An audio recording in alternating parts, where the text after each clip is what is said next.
Hello दोस्तों, कैसे हैं आप सब लोग। उम्मीद करता हूँ अच्छे होंगे। अब हम स्टार्ट करते हैं अपनी BNSS की सीरीज का लेक्चर नंबर 2। जो लेक्चर नंबर 1 हमने जो 2K तक छोड़ा था उसी को कंटिन्यू करते हुए 2L inquiry investigation 2L investigation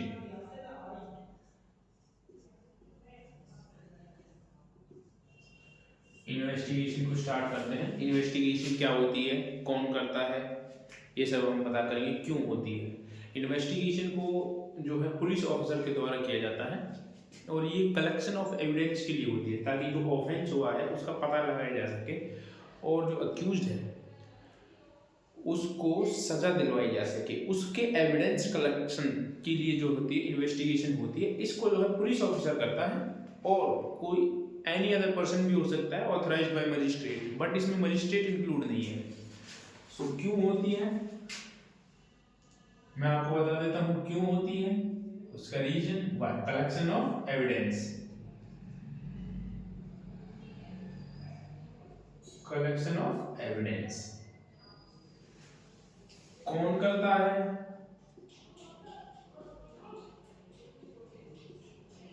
कौन करता है, इसको करता है पुलिस ऑफिसर।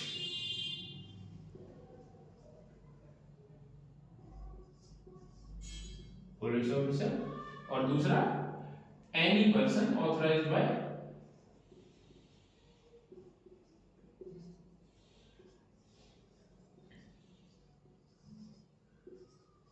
Bye magistrate.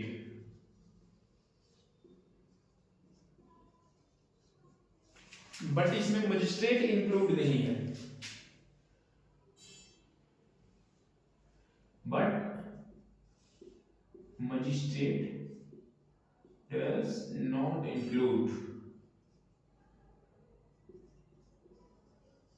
अर्थात इसको मजिस्ट्रेट जो है नहीं करवा सकता, इसको पुलिस ही इन्वेस्टिगेशन करती है और कलेक्शन ऑफ एविडेंस के लिए ये जो है इन्वेस्टिगेशन होता है। आगे क्या कहता है, जहां where any of the provision of the special act are inconsistent with the provision of the Sanhita, the provision of the special act shall prevail.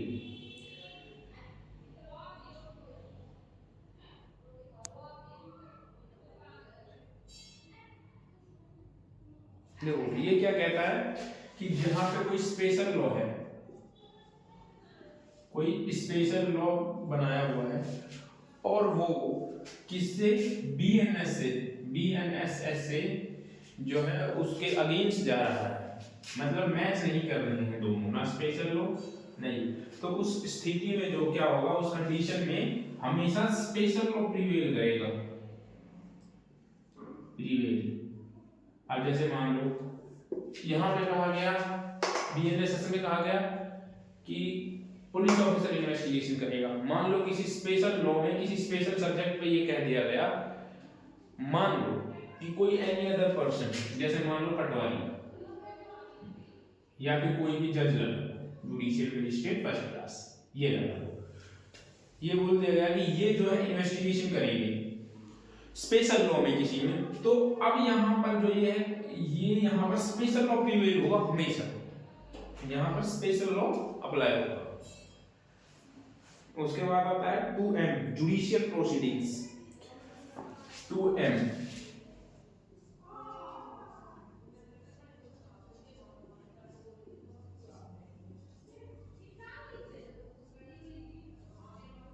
Judicial proceeding. Judicial proceedings क्या होती है, ऐसी कोई भी कार्रवाई जो ओथ पर होती है या हो सकती है उसको बोलते हैं हम judicial proceedings. Taken on oath, any proceeding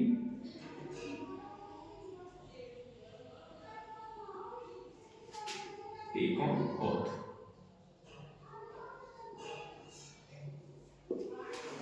कोई भी प्रक्रिया जिसमें ओथ पर साक्ष्य दिया जाता है,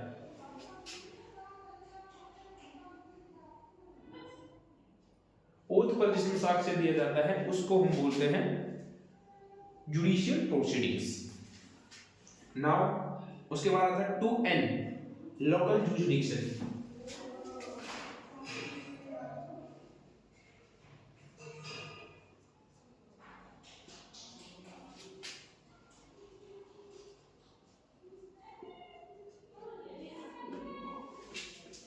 2n में लोकल जुरिडिक्शन में रखा है। लोकल जुरिडिक्शन क्या होती है? जो मजिस्ट्रेट और कोर्ट है इसकी जुरिडिक्शन, मजिस्ट्रेट और कोर्ट इसकी जुरिडिक्शन कौन डिसाइड करता है? मजिस्ट्रेट और कोर्ट की जो जुरिडिक्शन होती है उसको डिसाइड करती है सेंट्रल गवर्नमेंट, स्टेट गवर्नमेंट। हर राज्य की स्टेट गवर्नमेंट जो होती है वो कोर्ट की जुरिडिक्शन को तय करती है कि किस कोर्ट की कितनी जुरिडिक्शन होगी और कहां तक जो है इस कोर्ट की जुरिडिक्शन अप्लाई होगी।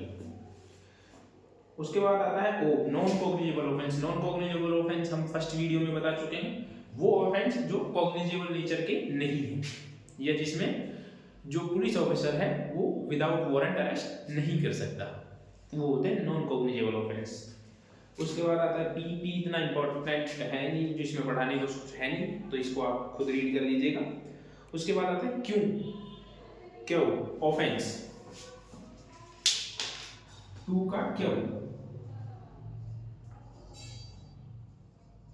ऑफेंस। इसमें बताया गया कि अपराध क्या होता है। देखते हैं अपराध क्या होता है। ऑफेंस मींस एनी एक्ट और omission made punishable by any law. कोई भी ऐसा कार्य, कोई भी ऐसा एक्ट और ओमिशन, कोई भी ऐसा एक्ट और ओमिशन जो पनिशेबल है किसी लॉ में, पनिशेबल है किसी लॉ में, पनिशेबल है किसी लॉ में। अब आगे क्या कहता है, for the time being in force and include any act in respect of which a complaint made under this section 20 of the Cattle Trespass Act। Act और ओमिशन मैंने बता ही दिया क्या होता है। ऑफेंस क्या होता है? कोई भी ऐसा कार्य या ओमिशन जो पनिशेबल होता है किसी भी लॉ में। इसमें जो है कैटल ट्रेसपास एक्ट भी इसमें आता है। Cattle trespass act, cattle trespass act, ये एक्ट जो है इसमें इंक्लूड हुई है, ये भी इसमें इंक्लूड है कैटल ट्रेसपास एक्ट।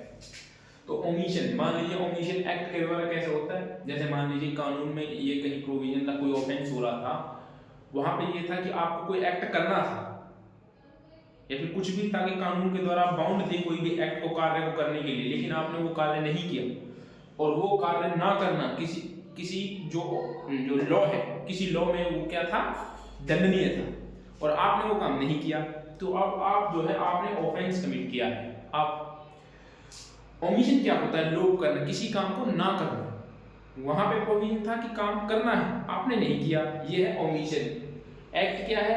आपने उल्टा कर दिया, मतलब नहीं करना था और आपने कर दिया।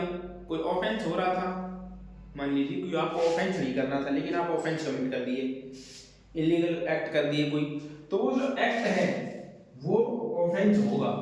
और जो काम ओमिशन के मैंने अभी आपको बताया ही है,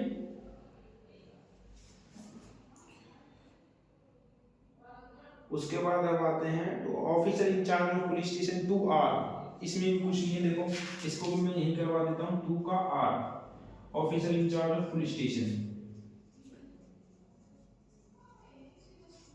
इंचार्ज ऑफ पुलिस स्टेशन।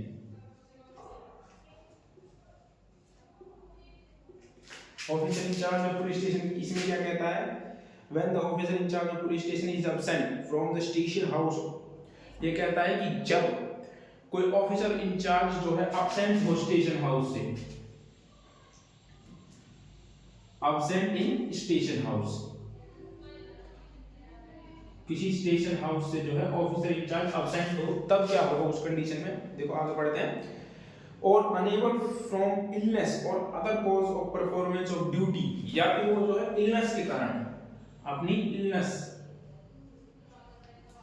के रीजन से, इलनेस उसका रीजन हो एब्सेंट होने का, या फिर कोई अपनी ड्यूटी परफॉर्म कर रहा हो, ड्यूटी परफॉर्म करने के दौरान, या वो अपनी ड्यूटी परफॉर्म कर रहा हो। मान लीजिए कि कहीं वो ड्यूटी पे था, अपनी पे कहीं रेड करने गया, लेकिन अब जो ऑफिसर इंचार्ज ऑफ स्टेशन है वो उस रेड करने में कहीं एक्ट मतलब कहीं बाहर निकल गया है स्टेशन की जुरिडिक्शन से, तो वो क्या है, वो अपनी ड्यूटी को परफॉर्म करने के लिए गया हुआ है। तो अब उसके पीछे से जो होगा उस ऑफिसर इंचार्ज ऑफ स्टेशन, मतलब उस स्टेशन का इंचार्ज कौन होगा, आगे बढ़ते हैं देखो। The police officer present in the station house who is the next rank of such officer. जो भी पुलिस ऑफिसर वहां पे प्रेजेंट होगा उस ऑफिसर से नीचे की रैंक का, उस ऑफिसर के बाद की रैंक का जो भी ऑफिसर होगा, सीनियर ऑफिसर, वो क्या होगा, ऑफिसर इंचार्ज होगा। Officer in charge of police station, OIPS, officer in charge of police, OIPS, police station. उसके बाद क्या कहता है, and above the rank of constable, परंतु वो कांस्टेबल रैंक से ऊपर का होना चाहिए। क्या कहता है, above the rank of constable, rank of constable, constable की रैंक से ऊपर का होना चाहिए। When the state government should direct any other police officers is present, या फिर स्टेट गवर्नमेंट जो है जैसा डायरेक्ट करे वो होगा। यदि स्टेट गवर्नमेंट डायरेक्ट कर देती है कि कांस्टेबल रैंक का होगा तो कांस्टेबल रैंक का होगा। जनरली ये तीन बातें करता है। पहला, जब पुलिस ऑफिसर अब्सेंट हो अपनी इलनेस के कारण या अपनी ड्यूटी परफॉर्मेंस के कारण, तो उसकी जगह पर जो पुलिस ऑफिसर इंचार्ज होगा स्टेशन का, वो कौन होगा, जो नेक्स्ट रैंक का है, जो उससे नीचे की रैंक का कोई ऑफिसर है, वो जो होगा पुलिस स्टेशन का इंचार्ज होगा।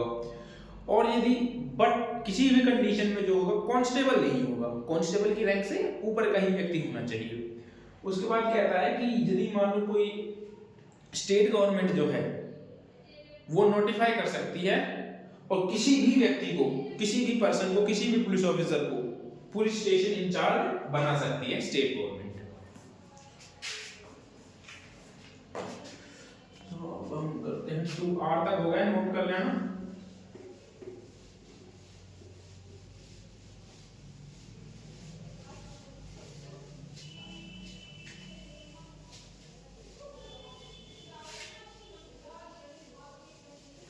डेफिनेशन क्लॉज अभी भी चल ही रहा है, कोशिश करते हैं खत्म करने की। देखो एस जो है इसमें प्लेस दे रखा है, प्लेस में भी कुछ नहीं है, सो इसको आप इजीली पढ़ोगे तो इसके अंदर कुछ नहीं, इंक्लूडिंग हाउस, बिल्डिंग। चलो मैं लिखवा देता हूं 2 के एस, प्लेस। प्लेस में क्या क्या इंक्लूड है, हाउस, बिल्डिंग,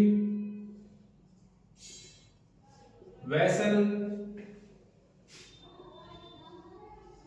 और टेंट और व्हीकल। इसमें जो है टेंट, व्हीकल, ये जो है ये सब हाउस की परिभाषा में आते हैं। हिंदी में भी बता देता हूं, स्थान के अंतर्गत घर, भवन, तंबू, यान और जलयान भी जो है प्लेस की परिभाषा में आते हैं। उसके बाद आता है टी, 2 का टी। टी कहता है पुलिस रिपोर्ट, PR, शॉर्ट में बोले पुलिस रिपोर्ट को PR। Police reports forward by police officer to a magistrate of under subsection 3 of section 93। Police report में बस यहाँ पे इतना ही बताया गया है कि जो भी पुलिस रिपोर्ट वो होती है जो कोई पुलिस ऑफिसर 193 के सब क्लॉज 3 में जो अपनी रिपोर्ट जो होता है, रिपोर्ट को मजिस्ट्रेट को भेजता है, उस रिपोर्ट को क्या कहते हैं, इस रिपोर्ट को ही जो है हम पुलिस रिपोर्ट बोलते हैं। पुलिस रिपोर्ट या फिर बोल सकते हैं इसको हम चालान कहते हैं, चालान, या फिर हम इसको क्लोजर रिपोर्ट,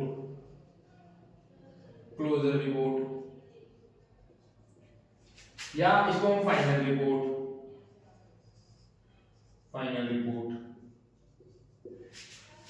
इसको 4 नामों से जाना जाता है। पुलिस रिपोर्ट भी इसी को कहते हैं, चालान भी इसी को कहते हैं, क्लोजर रिपोर्ट भी इसी को कहते हैं और फाइनल रिपोर्ट भी इसी को कहते हैं। तो ये होती है पुलिस रिपोर्ट। जो पुलिस जो है अपनी रिपोर्ट जो सेक्शन 193 के सब क्लॉज 3 में जो है मजिस्ट्रेट को देती है, उसको कहते हैं पुलिस रिपोर्ट। उसके बाद है 2 के यू में पुलिस स्टेशन। इसमें ऐसा कुछ है नहीं, आप खुद पढ़ोगे तो आपको समझ में आ जाएगा, पुलिस स्टेशन में कुछ भी नहीं है। उसके बाद है 2V पब्लिक प्रोसिक्यूटर, 2 का V public prosecutor,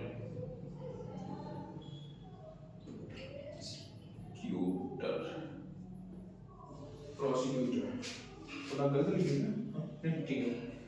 prosecutor, public prosecutor कौन होता है, जो सेक्शन 18 में जो है डिफाइन किया गया है सेक्शन 18। जब हम आगे चलेंगे तो बताएंगे कि पब्लिक प्रोसिक्यूटर कौन होता है, इसकी क्या ड्यूटीज होती हैं, क्या काम करता है, कैसे नियुक्ति होती है इसकी। ये अभी तो सिर्फ इसमें इतना कहा गया है कि जो सेक्शन 18 में जो अपॉइंट होता है वो होता है public prosecutor. Now 2W sub division, 2 के W में सब डिवीजन,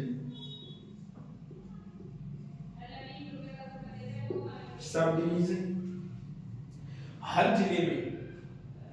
जिले में एक सब डिवीजन होगा। उसके बाद 2X, इसको बोलते हैं समन केस।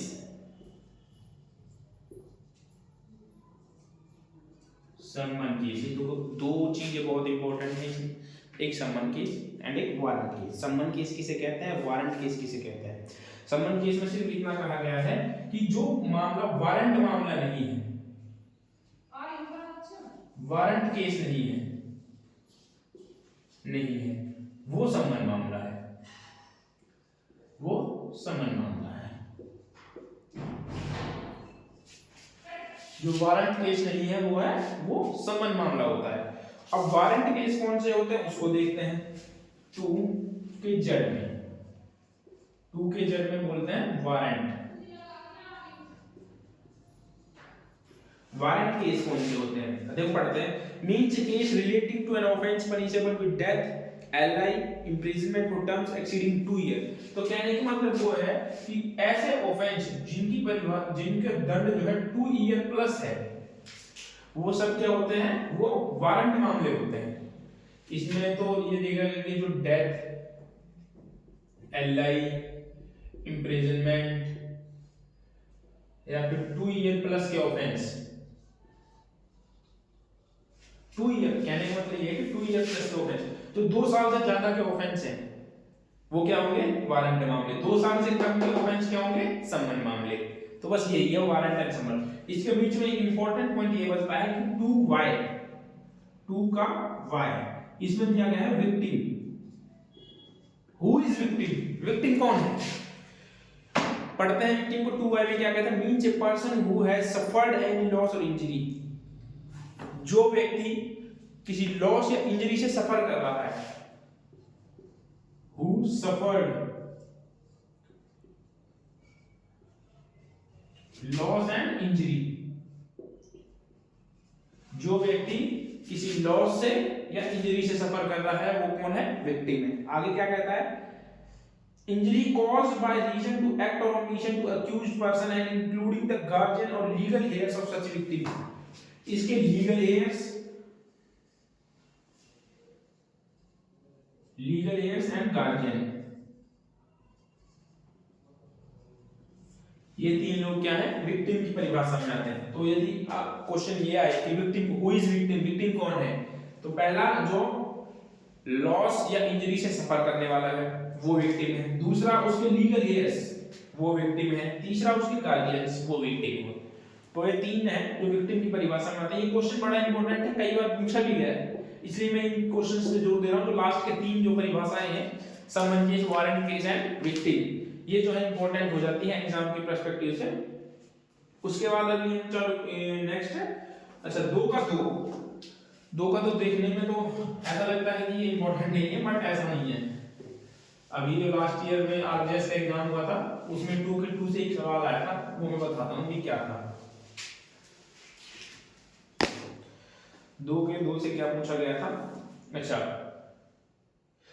इसमें क्या कहता है कि 2 के 2 क्या कहता है, कोई भी वर्ड जो इस बीएनएस में, मान लो कोई वर्ड है, any word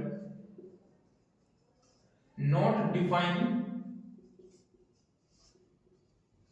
in BNS SS, कोई भी वर्ड यदि यहां पे डिफाइन नहीं है, कोई भी वर्ड जो है इस एक्ट में डिफाइन नहीं है, मान लो कोई वर्ड इस एक्ट में डिफाइन नहीं है, तो उस वर्ड का मीनिंग कहां से लिया जाएगा। First of all IT act से, आईटी एक्ट 2000 इससे, और एक है बीएनएस 2023, इन दोनों एक्टों से जो है उस वर्ड का मीनिंग लिया जाएगा। यदि इस बीएनएसएस में कोई वर्ड डिफाइन नहीं है प्रॉपर्ली, तो इन दोनों एक्टों से जो है उसका मीनिंग लिया जाएगा। 3 इतना इंपॉर्टेंट है नहीं। 4 में Bharatiya Nyaya Sanhita, trial of on BNS 2023 and other laws. हाँ ठीक है। सेक्शन 4 देखते हैं। सेक्शन 4 क्या कहता है? सेक्शन 4 कहता है trial of offence under Bharatiya Nyaya Sanhita 2023 and other laws. Trial की बात करता है किसके अंडर में? BNS and other laws. Other law, BNS and other law के बाद ट्रायल की बात करते हैं। ये क्या कहता है? All offence under this Samhita shall investigation inquiry trial other that according to the provision of the hereafter contained। इनके मतलब ये जो लॉ है बीएनएस और any other law, any other जो लॉ है, इनमें कोई भी वर्ड जो है, इनमें क्या होता है, इनमें कोई भी यदि ऑफेंस होता है तो उसका जो प्रोसीजर जो होगा, इनसे संबंधित कोई भी ऑफेंस या कोई भी कुछ भी होता है तो इसका प्रोसीजर जो होगा बीएनएसएस में जो है बीएनएसएस में दिया होगा। लेकिन मान लो कि कोई ऐसा ऑफेंस है जो इन दोनों में नहीं है, बीएनएसएस में एनी अदर लॉ में कोई दिखाई दिया ही नहीं, आज तक नहीं दिया, कोई नया कोई ऐसा ऑफेंस आ जाता है तो उसका जो प्रोसीजर है उसको भी ये 2 का 2 ये कहता है, ये 1 है 2 का 2। यदि कहीं डिफाइन ही नहीं किया हुआ तो उसका प्रोसीजर भी क्या होगा, उसका भी बीएनएसएस से ही फॉलो किया जाएगा। 2 का 2 ये कहता है मेनली, 4 का 2 सॉरी 2 का 2 में। उसके बाद सेविंग्स आ जाती है। सेविंग्स सेक्शन 5 में लिख देता हूं, सेक्शन 5 सेविंग। अच्छा सेविंग क्या होती है? सेविंग पे बात करते हैं। सेविंग क्या होती है? सेविंग वर्ड है nothing contained in this Samhita shall be in the absence of the special provision of the country affect and special law power. Mainly यही बात कहता है कि जो ये लॉ है ये ना तो किसी स्पेशल पावर पर, special power, special law, special procedure,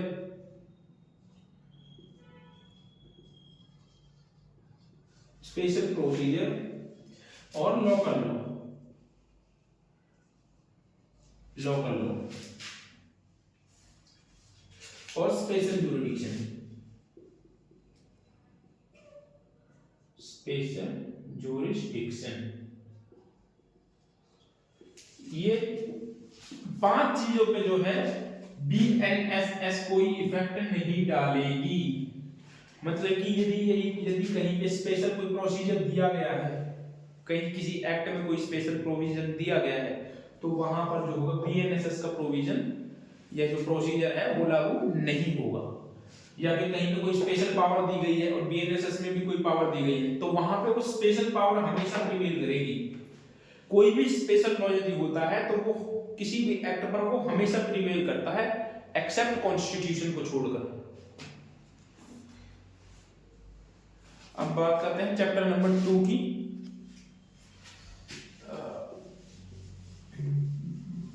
chapter number 1 हमारा कंप्लीट हो गया। अब हम बात करेंगे चैप्टर नंबर 2 सेक्शन 6।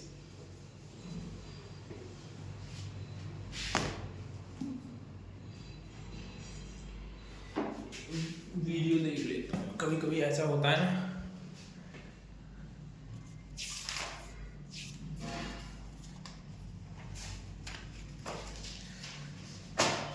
कई बार ऐसा हो जाता है दोस्तों कि मैं जो है यहाँ पे क्लासेस लेते रहता हूँ लेकिन पता चलता है कि वीडियो ही और नहीं, तो इसलिए टाइम टू टाइम देखना पड़ता है। अच्छा अब हम बात करते हैं चैप्टर नंबर 2 की, जो कहां से कहां तक है, 6 से और 20 तक जो है ये constitution of criminal code and offence. Chapter number 2 कहां से कहां तक है, 6 से लेकर 20 तक ये बात करता है। ये क्रिमिनल कोड्स की जो है ये बात करता है क्रिमिनल कोड्स की एस्टेब्लिशमेंट वगैरह या फिर पावर्स वगैरह, उन सब की ज्यूरिडिक्शन वगैरह को डिसाइड करता है चैप्टर नंबर 2 कि कौन कौन से क्रिमिनल क्रिमिनल कोड्स। मेनली मैं लिख दे रहा हूँ, एक्यूरेट परिभाषा आप बेरक में से देख सकते हैं, मैं तो सिर्फ याद रखने के लिए बता रहा हूँ कि क्रिमिनल कोड से भी आप इसको याद रख सकते हैं। क्रिमिनल कोड सेक्शन 6 क्या कहता है? Classes of criminal code, section 6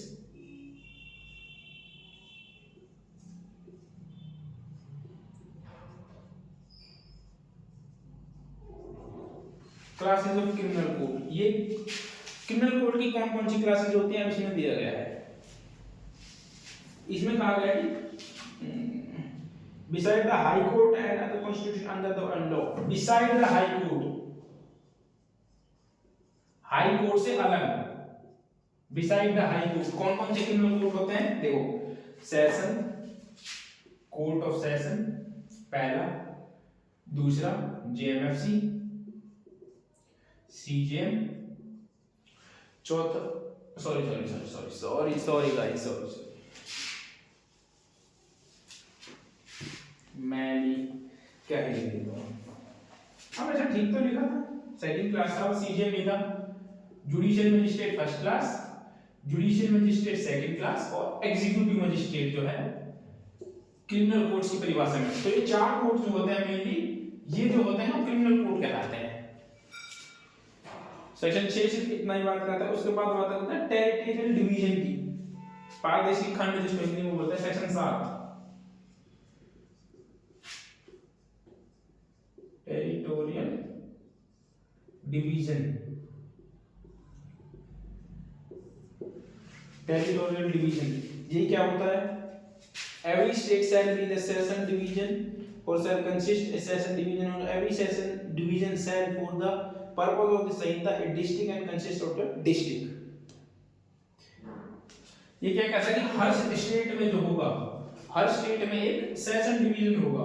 जैसे मान लो ये एक स्टेट है, तो इसमें ना एक सेशन डिवीजन का होना कंपलसरी है, एक ना एक तो होगा।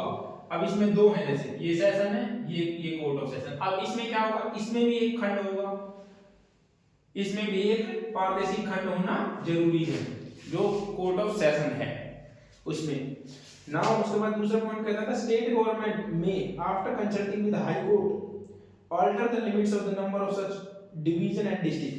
दूसरा पॉइंट इंपॉर्टेंट है, ये कहता है कि जो स्टेट गवर्नमेंट होगी वो हाई कोर्ट के साथ कंसल्ट करके,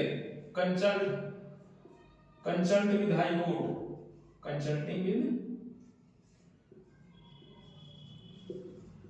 कंसल्टिंग विद हाई कोर्ट के साथ मिलकर के जो है डिस्ट्रिक्ट की जो सीमाएं हैं, डिस्ट्रिक्ट की जो बॉर्डर्स हैं, डिस्ट्रिक्ट बॉर्डर्स या डिवीजन में चेंजमेंट कर सकती है, डिवीजन में चेंजमेंट कर सकती है। तो याद रखना, स्टेट गवर्नमेंट हाई कोर्ट के साथ कंसल्ट कर ही जो है इसमें चेंजमेंट कर सकती है। पी के हिसाब से इंपॉर्टेंट है ये। The state government may alter constitution consultation with the high court divide any district into sub division may alter the limits of the number of sub division. अब तीसरा क्या कहता है?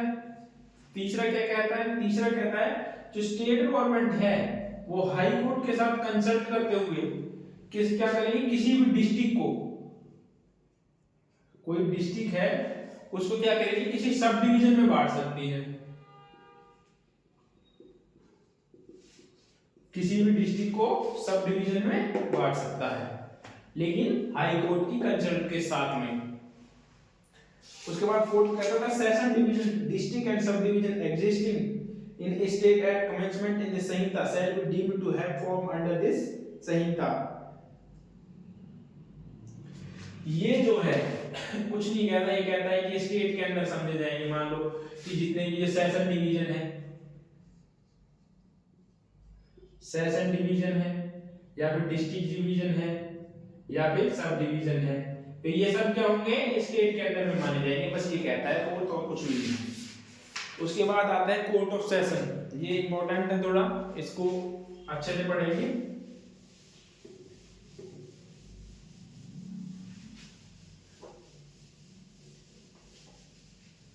आज हम जो है कोशिश करेंगे कि इस चैप्टर को जो है खत्म कर दें। नाउ अब यहाँ में सेशन डिवीजन पे सेक्शन नंबर 8, सेक्शन 8 ये क्या कहता है, सेशन न्यायालय, सॉरी कोर्ट ऑफ सेशन पे था, session division he. The state government shell establish a court of session in every session division. अच्छा क्या कहता है, स्टेट गवर्नमेंट जो होगी, स्टेट गवर्नमेंट एस्टेब्लिश करेगी किसको, कोर्ट ऑफ सेशन को। याद रखना, state government, not high court, state government establish करेगी कोर्ट ऑफ सेशन को। उसके बाद में every court of session shall be presided over by a judge or appointed by the high court। जो इस कोर्ट ऑफ सेशन में high court जो होगा वो अपॉइंट करेगा सेशन जज जो है, जज या प्रिसाइडिंग ऑफिसर।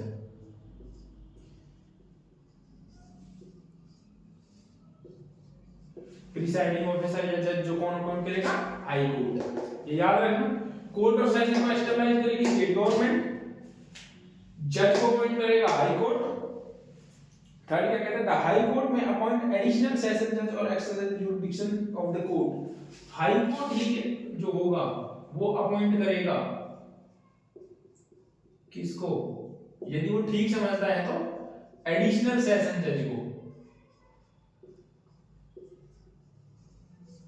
हाई कोर्ट ही जो है एडिशनल सेशन जज को अपॉइंट करेगा। उसके बाद क्या कहते हैं, द सेशन जज ऑफ वन सेशन डिवीजन में be appointed by the high court and be also an additional session जज to another division by such case if the may be disposal of the case. अब इसमें क्या कहता है, high court जो है, high court मान लो किसी को एक डिस्ट्रिक्ट का जो है जज बना दिया और किसी को उसी डिस्ट्रिक्ट में जो एडिशनल सेशन जज। अब हाई कोर्ट जो होता है वो एडिशनल सेशन जज को किसी और डिस्ट्रिक्ट में सेशन जज भी अपॉइंट कर सकता है, ये उसके पास पावर्स हैं। यदि वो ठीक समझता है तो वो किसी और डिस्ट्रिक्ट में भी इस एडिशनल सेशन जज को एज ए सेशन जज अपॉइंट कर सकता है। उसके बाद पांचवा ये कहता है where the officer of the session जज इज वैकेंट, जहां पर कोई सेशन जज नहीं है, the high court may make arrangement of the disposal of the urgent application which is or any made pending before the court of session or additional session judge। in these no additional session judge is available, the CJM। ये क्या कहता है कि मान लीजिए, पांचवा क्या कहता है, पांचवा पॉइंट जो है हम करते हैं, ये क्या कहता है कि मान लीजिए सेशन जज जो है, सेशन जज जो है वो एब्सेंट है,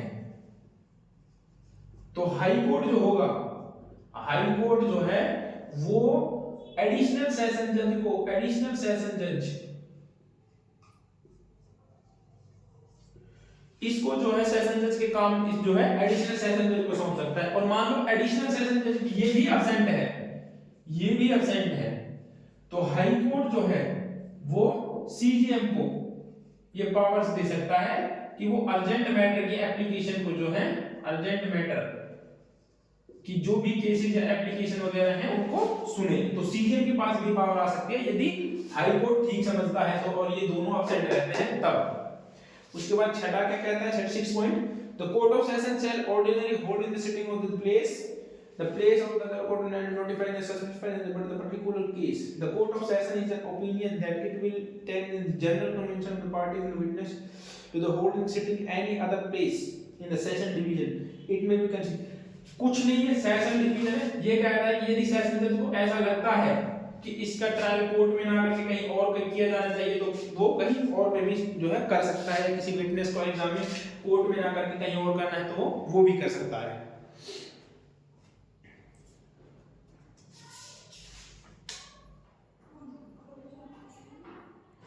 जो सेशन जज होगा, सेशन जज 7 पॉइंट कहता है, सेशन जज may from time to time take order concern with the Sanhita as to the distribution of the business among the additional session judge। जो ये सब कुछ नहीं है, कार्य का जो डिस्ट्रीब्यूशन है, वर्क का जो डिस्ट्रीब्यूशन है, सेशन जज जो होगा वर्क डिस्ट्रीब्यूशन टाइम से टाइम ऑर्डर जारी कर सकता है कि किसके पास कितना होगा टाइम टू टाइम, कि कौन सा किसके पास कोई केस होगा। उसके बाद है section number 8, the session judge will also make provision for the disposal of any urgent application even in the absence of inability to act by an additional session judge. If there is no additional session judge by the chief judicial magistrate, and such judge or magistrate shall be deemed to have jurisdiction to deal with such application. ये वही बात कहता है जो हमने पहले बताई थी, पॉइंट नंबर 8 वही बात कहता है कि यदि अवेलेबल नहीं है तो सीजीएम भी कोई काम कर सकता है, किसी एप्लीकेशन अर्जेंट मैटर की किसी एप्लीकेशन को डिसाइड कर सकता है। इसमें अब ऐसा कुछ है नहीं, इसमें मेनली जो चीजें हैं वो यही है याद रखने के लिए कि फर्स्ट ऑफ ऑल की कोर्ट ऑफ सेशन को कौन एस्टेब्लिश करता है, उसके जो जजेस हैं, जो प्रिसाइडिंग ऑफिसर है उसको कौन अपॉइंट करता है, और एडिशनल सेशन जज को कौन अपॉइंट करता है, और यदि मान लो सेशन जज जब एब्सेंट हो तो उस उनकी एब्सेंट में कौन कार्यभार को संभालता है, उनके एब्सेंट में एडिशनल सेशन जज जो होंगे वो काम को संभालेंगे। और यदि एडिशनल सेशन जज भी एब्सेंट हैं तो जो होगा हाई कोर्ट सीजीएम को जो है ये पावर दे सकता है कि वो जो है अर्जेंट मैटर की एप्लीकेशंस को सुने। उसके बाद कहता है कि वर्क अलॉटमेंट के ऊपर कहता है कि जो सीजे एसजे सेशन जज जो है वो टाइम टू टाइम ऑर्डर जारी करेगा कि वर्क अलॉटमेंट के लिए किसको कौन सा काम करना है। उसके बाद पांचवा और छठा पॉइंट ये कहता था, छठा पॉइंट ये है कि यदि कोर्ट ऑफ सेशन को ऐसा लगता है, सेशन जज को ऐसा लगता है कि किसी विटनेस को कोर्ट में एग्जामिन नहीं किया जाना चाहिए तो जैसा कोर्ट ऑफ सेशन ठीक समझे उसको वहां पर एग्जामिन कर सकेगा। उसके बाद करते हैं section number 9, court of judicial magistrate.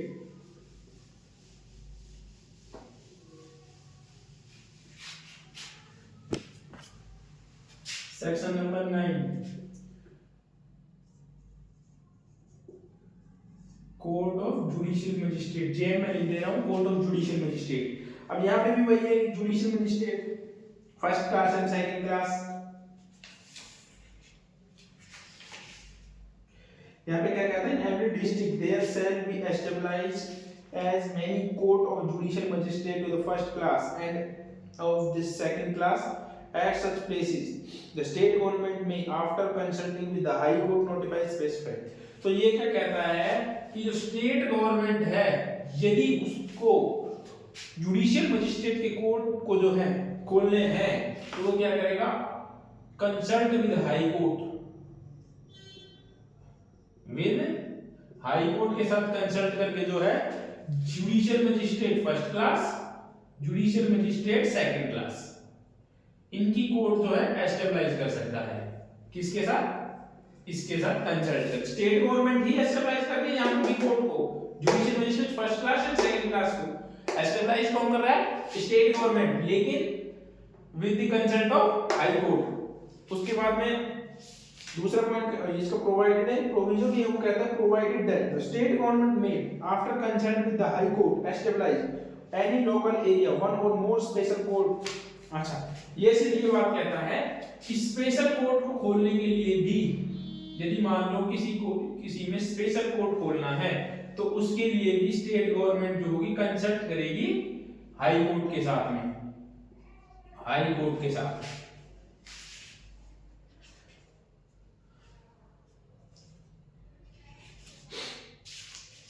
उसके बाद तीसरा है स्पेशल कोर्ट में, जैसे इलेक्ट्रिसिटी के मैटर सुनने के लिए किसी एक स्पेशल कोर्ट को गठित कर दिया, एनडीपीएस के मैटर एक कोर्ट सुन रही है, जैसे ये पॉक्सो की कोर्ट होती हैं, ये एक स्पेशल कोर्ट्स होती हैं, और एनएससीटी के मैटर्स को सुनने के लिए एक स्पेशल कोर्ट बना दे कहीं कहीं पे, तो वो क्या होती हैं, एक स्पेशल कोर्ट्स होती हैं, तो उनको बोलते हैं special courts. The presiding officer such courts are appointed by the high court, ये था फर्स्ट। इसका सेकंड कहता है प्रिसाइडिंग ऑफिसर,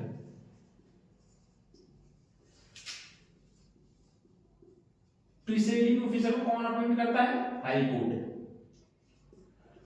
प्रिसाइडिंग ऑफिसर को कौन अपॉइंट करता है, जज को हमेशा हाई कोर्ट अपॉइंट करता है, लिख लीजिएगा। जो भी कोई कोर्ट ऑफ सेशन में या उससे नीचे के जो जजेस होते हैं, जुडिशियल मजिस्ट्रेट फर्स्ट क्लास से लेकर के सेकंड क्लास से लेकर के कोर्ट ऑफ सेशन जज तक, एडिशनल सेशन जज तक, उनको कौन अपॉइंट करता है, उनको हाई कोर्ट अपॉइंट करता है, उनके अलावा कोई अपॉइंट नहीं करता। उसके बाद थर्ड पॉइंट कहता है the court the high court में whenever it appear to be the expedient or necessary confer the power of judicial magistrate to the first class of the second class to any other member of the judicial services of the state function as judge a civil court।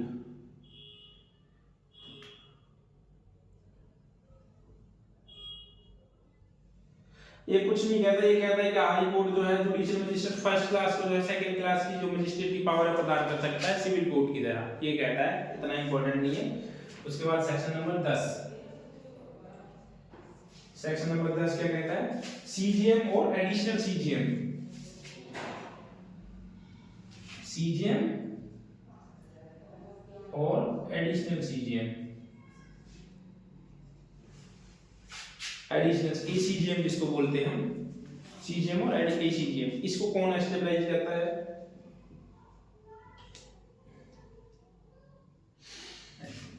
Same है, मैंने अभी बताया appoint जो है इनको high court ही करता है, appoint जो है हाई कोर्ट करता है, किसको सीजीएम बनाएगा किसको एसीजीएम बनाएगा, सेकंड पॉइंट को पढ़ते हैं। The high court may appointed and judicial magistrate first class to the ACGM and such magistrate shall have all and the powers of the CGM under this Samhita under any other law time being forced in the high court में डालती। High court जो होगा, high court judicial magistrate first class को इसको या तो इसको CGM appoint कर देगा या एसीजीएम, जैसा हाई कोर्ट, ठीक समझे। हाई कोर्ट जो होगा judicial magistrate first class and first class को जो है अपॉइंट करेगा सीजीएम और एसीजीएम। उसके बाद तीसरा पॉइंट कहता है कि the high court may designate judicial magistrate first class in sub division or sub divisional judicial magistrate and relieve him to the responsibility specific perform specific section. Okay, जैसे कुछ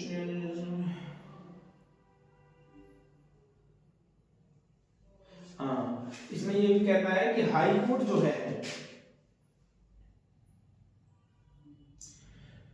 sub division के किसी judicial magistrate first class को जो है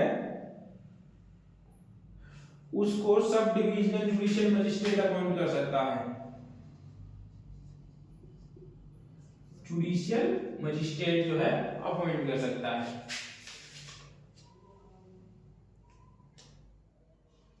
उसके बाद fourth point ये कहता है कि ये जो सारे होंगे ये सीजीएम के अंडर में होंगे।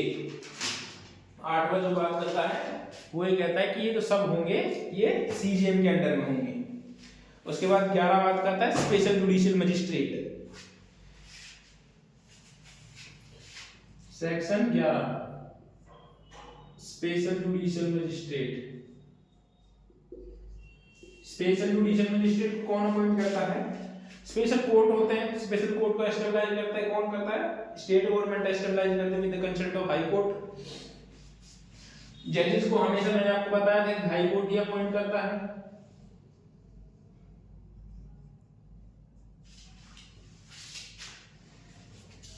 हाई कोर्ट ने अपॉइंट किया, लेकिन स्पेशल जो मजिस्ट्रेट होते हैं वो 1 साल तक के लिए होते हैं। इसका 2 पढ़िएगा, 11 का 2 पॉइंट नंबर 2 सब क्लोज 2 वो कहता है कि जो स्पेशल जजेस होंगे, special judicial magistrate, judicial magistrate जो होंगे वो 1 ईयर के लिए होंगे, 1 ईयर, ओनली फॉर 1 ईयर, तो 1 ईयर के लिए होते हैं। उसके बाद बात करते हैं section number 12 local jurisdiction of judicial magistrate.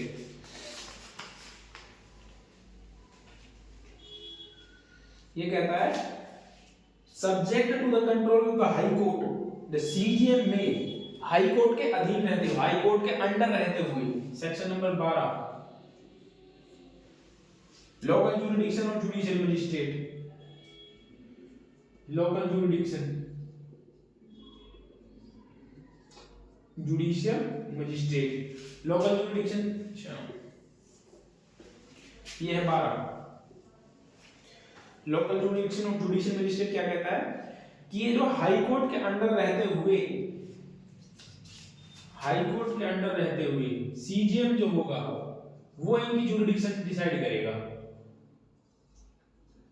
Jurisdiction decide करेगा। कौन करेगा, हाई कोर्ट के अंडर रहते हुए सीजीएम जो होगा जुरिडिक्शन डिसाइड करेगा किनकी, मजिस्ट्रेट और कोर्ट्स की।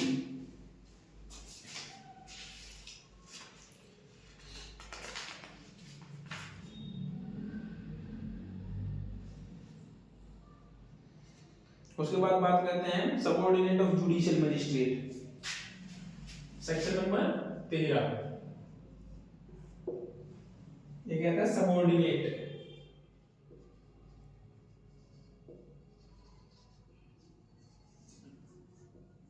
Subordinate of judicial magistrate. ये कहता है कि every CGM shall be subordinate to the session जज and every other judicial magistrate subject to the general control of the session जज to be subordinate the CGM. General control जो होता है वो किसका होता है? सबसे पहले सेशन जज का, या फिर इसको बोलते हैं कोर्ट ऑफ सेशन, सेशन जज। इसके नीचे होता है फिर सीजीएम, सीजीएम से नीचे होता है जेएमएफसी, इससे नीचे होता है जेएम सेकंड क्लास, ये फर्स्ट क्लास, ये सेकंड क्लास। तो ये जो होते हैं ये उसके बाद एग्जीक्यूटिव मजिस्ट्रेट वगैरह आ जाते हैं। तो ये है सीक्वेंस। सबसे पहले होगा सेशन जज, CGM, JMFC and JM second class, judicial magistrate second class. अब आते हैं सेक्शन नंबर 14 एग्जीक्यूटिव मजिस्ट्रेट। अच्छा, आज के लिए इतना ही काफी है, लेकिन मैं आपको एग्जीक्यूटिव मजिस्ट्रेट को जो है वो थोड़ा वैसे बता देता हूँ। एग्जीक्यूटिव मजिस्ट्रेट कौन है, इसको कौन अपॉइंट करता है? एग्जीक्यूटिव मजिस्ट्रेट जो होता है इसको स्टेट गवर्नमेंट अपॉइंट करती है। देखो एग्जीक्यूटिव ईएम लिख देता हूँ, एग्जीक्यूटिव मजिस्ट्रेट को अपॉइंट करता है स्टेट गवर्नमेंट। स्टेट गवर्नमेंट जो है एग्जीक्यूटिव मजिस्ट्रेट को अपॉइंट करती है। पी के पॉइंट्स पे district may appoint executive magistrate to the ADM. दूसरा कहता है कि स्टेट गवर्नमेंट जो हुई वो एग्जीक्यूटिव मजिस्ट्रेट को एडिशनल डिस्ट्रिक्ट मजिस्ट्रेट भी बना सकती है, एडिशनल डीएम या डीएम भी नियुक्त कर सकती है। थर्ड कहता है कि इसको एसडीएम भी बना सकती है। इसको कहता है कि फोर्थ स्टेज का भी बना सकती है, मतलब अगर वो चाहे स्टेट गवर्नमेंट जो चाहे तो एसडीएम को जो है सब डिविजनल मजिस्ट्रेट जो है इसको और नीचे की रैंक, जैसे कि एक नीचे की रैंक होती है तहसीलदार, वो एग्जीक्यूटिव मजिस्ट्रेट होता है, वो अपॉइंट कर सकती है। और चाहे तो स्टेट गवर्नमेंट एग्जीक्यूटिव मजिस्ट्रेट को एसडीएम बना दे या एसडीएम को एडिशनल डीएम बना दे या डीएम बना दे। फोर्थ कहता है स्टेट गवर्नमेंट में place of executive magistrate in charge of the subdivision may be relieved him to charge of occasion required and if the magistrate so placed in charge of subdivision shall be called। तो ये कहता है कि इनका in charge जो होगा ना वो डीएम होगा। उसके बाद स्टेट गवर्नमेंट में जनरली और specially order to subject the such control and direction it may be deemed fit to impose delegate the power. Subsection 4 वही है, नथिंग द सेल section preclude the state government from conferring any under time to be enforced in the commissioner। Mainly मैंने मोटा-मोटा यही लिया कि इसमें जो state executive magistrate को स्टेट गवर्नमेंट अपॉइंट करती है। स्टेट गवर्नमेंट चाहे तो किसी को एडिशनल भी बना सकती है और डीएम भी बना सकती है। तो स्टेट को होगा वो चाहे तो एसडीएम भी अपॉइंट कर सकती है, चाहे तो उसको तहसीलदार भी बना दे। एग्जीक्यूटिव मजिस्ट्रेट ही बोलते हैं तहसीलदार को, एसडीएम के बाद में हम लिखे यहाँ पे तो उसको एग्जीक्यूटिव मजिस्ट्रेट ही होता है। तहसीलदार जो होता है वो एग्जीक्यूटिव मजिस्ट्रेट होता है। उसके बाद सेक्शन नंबर 15 आता है, वो कहता है special executive magistrate. Special executive magistrate जो होते हैं उसको भी स्टेट गवर्नमेंट ही अपॉइंट करती है और उसको जो है स्टेट गवर्नमेंट को अनलिमिटेड टाइम के लिए होते हैं, जब तक स्टेट गवर्नमेंट चाहे, जब तक जो है स्पेशल एग्जीक्यूटिव मजिस्ट्रेट को जो है वो अपॉइंट कर सकती है। उसके बाद आ जाते हैं सेक्शन नंबर 17। सेक्शन नंबर 17 क्या है? सबऑर्डिनेट की बात करता है, वही पहले डीएम फिर एसडीएम फिर एग्जीक्यूटिव मजिस्ट्रेट वगैरह ये सब चलते हैं। फिर उसके बाद आता है पीपी को हम जो है कल आपको जो है और अच्छे से समझाएंगे कि जो पीपी जो होता है वो कौन अपॉइंट करता है, कैसे अपॉइंट होता है। नेक्स्ट वीडियो में जो है और अच्छे से जो है आपको बताएंगे।